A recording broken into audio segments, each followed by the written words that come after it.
पति पत्नी का एक जोड़ा था। लोअर मिडिल क्लास से संबंध रखने वाले यह पति पत्नी एक शहर में बड़ी मुश्किल से अपना जीवन बसर कर रहे थे। जितना भी कठिन उनका जीवन था, फिर भी वो एक दूसरे के बेतहाशा प्रेम करते थे। एक दूसरे का हर तरफ से ख्याल रखते थे या कहे कि कोशिश करते थे। इनके पास अभाव सिर्फ अशोका था, प्रेम का नहीं। लेकिन पैसों का अभाव ऐसी चीज़ है जो कभी न कभी आपको तोड़ देती है। एक दिन पत्नी अपने बालों को धोकर उन्हें सुखा रही थी। पति पास में बैठकर पेपर पढ़ रहा था। पत्नी ने अपने पति से कहा, भगवान ने मुझे इतने सुंदर लंबे बाल दिए, लेकिन इन्हें लगाने के लिए एक पिन तक नहीं है।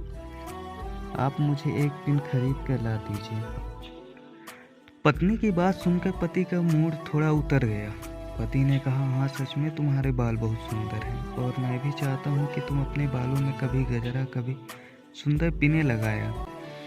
लेकिन तुम तो जानती हो हम बड़ी मुश्किल से खाने पीने पहनने की चीज़ें जुटा पाते हैं। देखो मेरे घड़ी की बेल्ट पिछले 2 महीने से आधी टूट चुकी है, पर मैं इसे बदलवा भी नहीं पा रहा हूँ।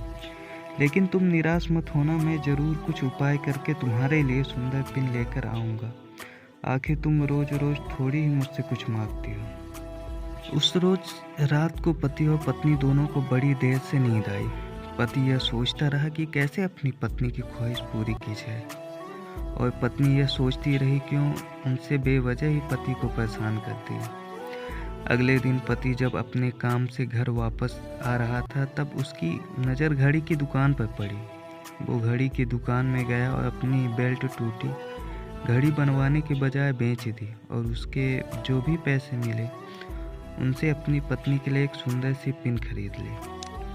पति खुशी खुशी घर पहुंचा और दरवाज़ा खटकाया। पत्नी ने जब दरवाज़ा खोला तो पति अपनी पत्नी की थोड़ी देर तक एकटक देखता ही रह गया। पत्नी बोली, ऐसे क्या भूत की तरह आंखें बड़ी करके देख रहे हैं? मुझे सिर्फ बाल ही तो कटवाए हैं। मैंने पति पत्नी को घर के अंदर लेकर आई और पूरी ही बात बताते हुए बोली, आज मैंने अपने बाल कटवा दिए, और कमाल की बात यह है कि उनके मुझे अच्छे खासे पैसे मिले, जिनसे मैंने आपके लिए एक घड़ी खरीदी है। पत्नी ने घड़ी पति के हाथ में पहना दी। पति की आंखें नम हो गई। पति ने भी सारी बात बताकर वो सुंदर पिन पत्नी के बालों में लगा दी, जिससे पत्नी का भी दिल भर आया और दोनों एक दूसरे के गले लग गए। दोस्तों, सच्चा प्रेम पाने की भावना से नहीं, समर्पण की भावना से होता है। उम्मीद है आपको ये कहानी पति पत्नी की निस्वार्थ पसंद आई होगी।